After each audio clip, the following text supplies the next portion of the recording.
கர்த்தருடைய பரிசுத்த நாமத்துக்கு ஸ்தோத்திரம். இன்றைய தினத்துக்கான தேவனுடைய வார்த்தையானது நீதிமொழிகள் 10ஆம் அதிகாரம் அந்த 3வது வசனத்தை பார்க்கும் பொழுது, நீதிமொழிகள் 10:3 வசனம், கர்த்தர் நீதிமான்களை பசியினால் வருத்த விடார் என்று சொல்லி பார்க்கிறோம். நீதிமான் பசியினால் அவர் வருத்தப்படுத்துவது இல்லை என்று சொல்லி பார்க்கிறோம். அதாவது பசியினால் அவன் வாடி போவதில்லை. கர்த்தர் அவனை நீதிமானை அவர் நடத்துவார் என்று சொல்லி பார்க்கிறோம்.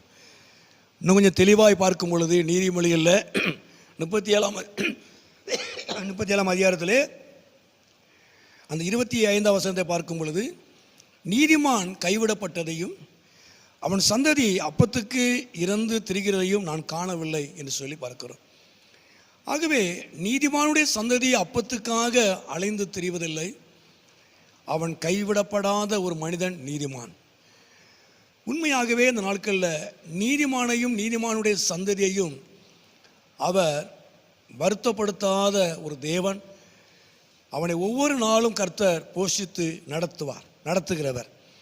ரெண்டாவதாக அந்த நீதிமொழிகளிலே 10:7 வாசிக்கும் பொழுது, நீதிமானுடைய பேர் புகழ் பெற்று விளங்கும் என்று சொல்லி பார்க்கிறோம்.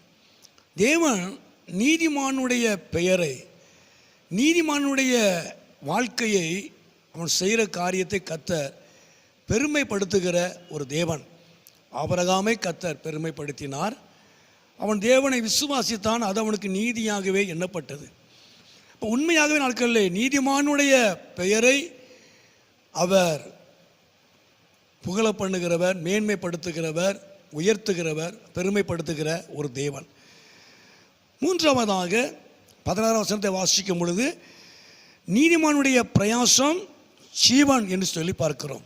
நீதிமானுடைய பிரயாசம் அது ஜீவன் உள்ளது, அது உயிர் உள்ளது, அது அதாவது அது வெறுமையானதல்ல, அது அவனுக்கு ஜீவனை கொடுக்கக்கூடியது, அது அவனுக்கு ஆசீர்வாதத்தை கொடுக்கக்கூடியது. நீதிமானுடைய பிரயாசம் அது வெறுமையானதல்ல, அது அவனுக்கு ஜீவனை கொடுக்கக்கூடியது, அது அவனுக்கு ஆசீர்வாதத்தை கொடுக்கக்கூடியது, அது அவனுக்கு ஒரு மனநிறைவை கொடுக்கக்கூடியது என்று சொல்லி வேதத்திலே நான் வாசிக்கிறோம்.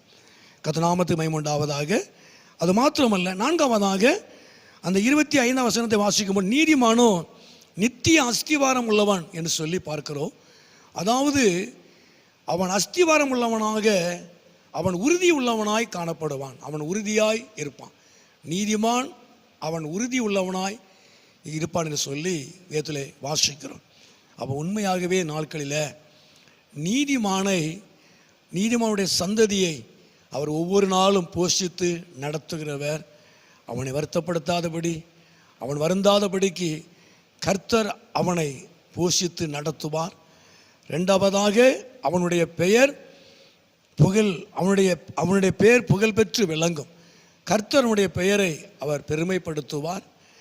மூன்றாவதாக அவனுடைய பிரயாசம் ஜீவன், அது அவனுக்கு ஜீவனாய், அது அவனுக்கு பலனாய், ஒரு மனநிறைவாய் இருக்கும். 4ஆவதாக அவன் அஸ்திவாரம் உள்ளவன் என்று சொல்லி, நித்திய அஸ்திவாரம், அதாவது என்றென்றைக்கும் அசைக்கப்படாத ஒரு அஸ்திவாரத்தை உடையவனாய் அவன் நீதிமான் காணப்படுவான். தொடர்ந்து அதில் கூட நம்ம கீழே நம்ம 30 கூட நம்ம வாசிக்கிறோம், ஒருபோதும் அவன் அசைக்கப்படவில்லை என்று சொல்லி. உண்மையாகவே அவன் நித்திய அஸ்திவாரம் உள்ளவனாய் நீதிமான் காணப்படுவான் என்று சொல்லி நவியத்திலே வாசிக்கிறோம். உண்மையாகவே நாட்களிலே கர்த்தர் உங்களை ஒவ்வொரு நாளும் அவர் போஷித்து நடத்துவார்.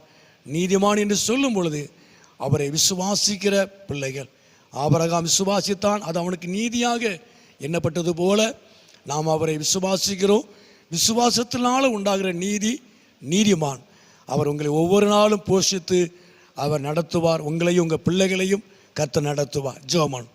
எங்கள் அதிகமாக நேசிக்கிற நல்ல பிதாவே, அருமையான ஆண்டவரே, இந்த நேரத்துக்காக நன்றி செலுத்துகிறோம். ஆண்டவரே, நீதிமானை பசியினால் வருத்த விடார் என்று சொல்லி நாங்கள் பார்க்கிறோம். நீதிமானுடைய சந்ததி அப்பத்துக்கு அலைந்து திரிவதில்லை. அவனை ஒவ்வொரு நாளும் அவனையும் அவனுடைய சந்ததியையும் நீர் போஷித்து நடத்துகிறவர். அவனுடைய பெயரை பெருமைப்படுத்துகிற ஒரு நல்ல தேவன். அவனுடைய பிரயாசம் அது ஜீவன், அது அவனுக்கு மனநிறைவை கொடுக்கும் என்று சொல்லி, ஆண்டவரே அவனுடைய பிரயாசம் அது அவனுக்கு ஆசீர்வாதமாய், அது அவனுக்கு ஜீவனாய் இருக்கும். ஆண்டவரே, பிரயாசம் வெறுமையாய் போவதல்ல, வீணாய் போவதல்ல.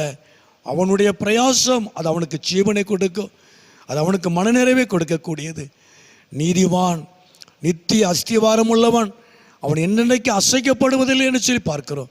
அசைக்கப்படாதபடி ஒரு நித்திய அஸ்திவாரம் உள்ளவனாய் ஆண்டவரே அவன் காணப்படுவான். ஆண்டவரே, உம்மை நன்றியோடு நாங்களுமே துதிக்கிறோம். இதெல்லாம் உம்மை விசுவாசிக்கிறதுனால வரக்கூடிய ஒரு காரியம். இந்த சத்தத்தை கேட்டு அருமையான நம்முடைய பிள்ளைகளையும் குடும்பங்களையும் என் தேவன் ஆசீர்வதியும், நம்முடைய நாமத்தை மகிமைப்படுத்தும். இயேசுவின் நாமத்தில் ஜெபிக்கிறோம் நல்ல பிதாவே. ஆமேன், ஆமேன்.